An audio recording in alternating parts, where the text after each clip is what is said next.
నమస్తే welcome to front line factor with Monika.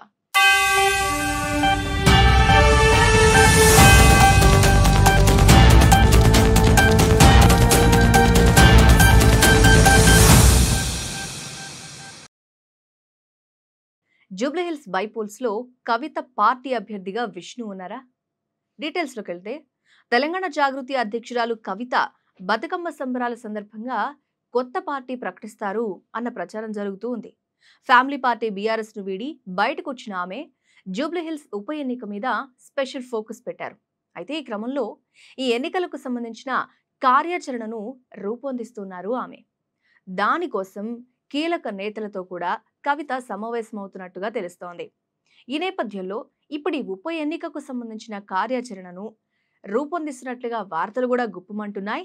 దీనికోసమే కీలక నేతలతో కూడా కవిత సమావేశాలు నిర్వహిస్తూ దానికి సంబంధించిన ఫ్యూచర్ ప్లాన్ గురించి డిస్కస్ చేస్తున్నట్టు తెలిసింది. అయితే తన ప్లాన్ లో భాగంగా జూబ్లీహిల్స్ ఉప ఎన్నిక బరిలో తెలంగాణ జాగృతి పార్టీ నుంచి ఒక అభ్యర్థిని బరిలోకి దింపాలి అని కవిత ఆలోచిస్తున్నట్లు సమాచారం.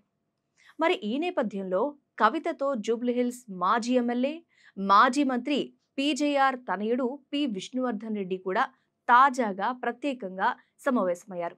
మరి వీళ్ల భేటీలో చాలా కీలక అంశాల మీద చర్చ జరిగినట్టుగా సమాచారం అయితే అందింది. అర్ధ గంటకు పైగా మంతనాలు కూడా సాగినట్టు సమాచారం ఉంది. ఇందులో భాగంగానే ఉప ఎన్నికలో విష్ణువర్ధన్ రెడ్డిని పోటీకి దించే యోచనలో కవిత ఉన్నట్లు ప్రచారం జరుగుతోంది. కాబట్టి కవితను కలిసిన తర్వాత విష్ణువర్ధన్ రెడ్డి మీడియాతో మాట్లాడారు కూడా. జూబ్లీహిల్స్ పెద్దమ్మ తల్లి దసరా వేడుకలకు మాత్రమే కవితకు ఆహ్వానించాను అని ఒక క్లారిటీ వరకు ఇచ్చేశారు. కానీ వాళ్ళిద్దరి మధ్య ఎలాంటి సంభాషణ జరిగింది? ఈ వేడుకలకు హాజరు కావాలని ఆమెకు ఆహ్వాన పత్రికను అందజేశానని విష్ణువర్ధన్ రెడ్డి చెప్తున్నప్పటికీ ఈ ప్రశ్నగానే మిగిలింది. అలాగే ఏడాది బతుకమ్మ సంబరాల సందర్భంగా కూడా కవిత తన పార్టీ పేరును ప్రకటించే అవకాశాలున్నాయి అనే ప్రచారం కూడా జరుగుతోంది. మరి ఈ ప్రచారాలుగానే ఉండిపోతాయా? కవిత నిజంగానే బతుకమ్మ సందర్భంగా ఒక పార్టీ పేరు ప్రకటించే అవకాశం ఉందా అంటే ఎక్కువగా అవుననే సమాధానం వినిపిస్తోంది. అది ఎప్పుడు అనేది మాత్రం త్వరలోనే తెలిసిపోతుంది. Thanks for watching.